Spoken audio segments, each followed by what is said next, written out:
Yes, bana, mambo vipi mwanafamilia wetu wa nguvu wa Mwitula Media? Kuwa wa kwanza kusubscribe, kucomment, kulike na kushare ili uwe mtu wa kwanza kabisa kuweza kupata updates mbalimbali ambazo zinakuwa zinaendelea.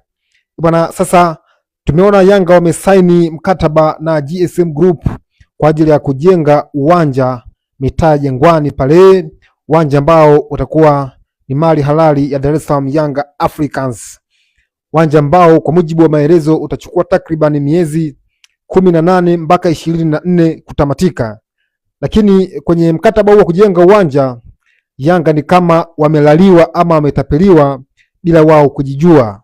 Nitakwambia kwa nini Yanga wametapeliwa ama wamelaliwa bila wao kujijua, lakini nikwambie tu GSM kwa kulingana na mkataba unavyoeleza ataujenga uwanja huu kwa huo muda aliosema, kwa sababu yeye mkataba unampa favor kubwa sana.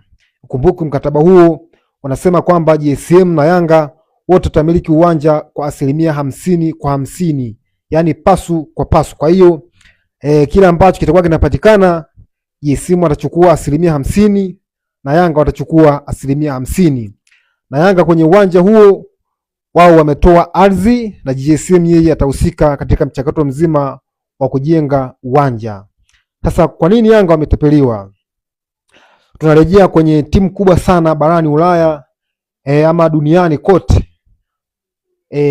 Tukaanza na Camp Nou, uwanja wa Barcelona.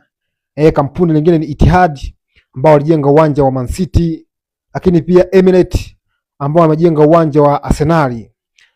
Mfumo ama mkataba wa kujenga uwanja huwa wanatumia huu, yani wewe unajenga uwanja, yani kampuni fulani linajenga uwanja alafu lina umiliki kwa 100% kwa muda fulani, aidha miaka 10, 20 kulingana na wao watakavyokubaliana. Then baada ya hapo uwanja unakuwa ni mali halali ya timu kwa 100%. Yani kampuni kishajenga uwanja lina umiliki uwanja huo kwa muda fulani, then muda huo ukiisha uwanja unabaki kuwa mali halali ya timu husika kwa 100%. Hivyo timu kama Barcelona unaweza kaona Camp Nou walijenga uwanja pale, kwa hiyo wanaumiliki kwa muda fulani, then baada ya muda huo uwanja unakuwa ni mali halali ya Barcelona. Lakini pia wapo Etihad pale Man City, lakini pia Emirates kwa upande wa Arsenal. Sasa Yanga kipengele kama hicho hakipo, maana yake 50% GSM watamiliki uwanja kwa 50% vizazi na vizazi mpaka mwisho wa dunia.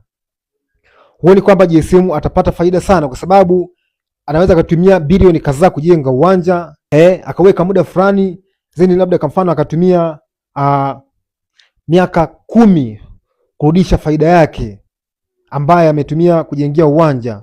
Hivyo hela nyingine zote ambazo atakuwa anazipata zitakuwa ni faida yake vizazi na vizazi. Hivyo GSM ni kama amepata bahati, na nikuhakikishie tu kwamba GSM uwanja huo ataujenga kwa uzuri kabisa. Lakini Yanga kwenye hili wamelaliwa, kwa sababu GSM atanufaika sana sana sana, kwa sababu atakuwa anachukua 50% ya mapato ya uwanja vizazi na vizazi mpaka mwisho wa dunia. Kwa hiyo kwenye hili Yanga ni kama wamejichanganya. Kwa hiyo sina shaka na GSM na imani kwamba atajenga uwanja kwa muda ambao wameahidi, na uhakika atafanya vyote ambavyo amesema atavifanya. Lakini Yanga ni kama ama wamelaliwa sana bila wao kujijua. 50 kwa 50, lakini hizo 50 zinamfavor sana GSM.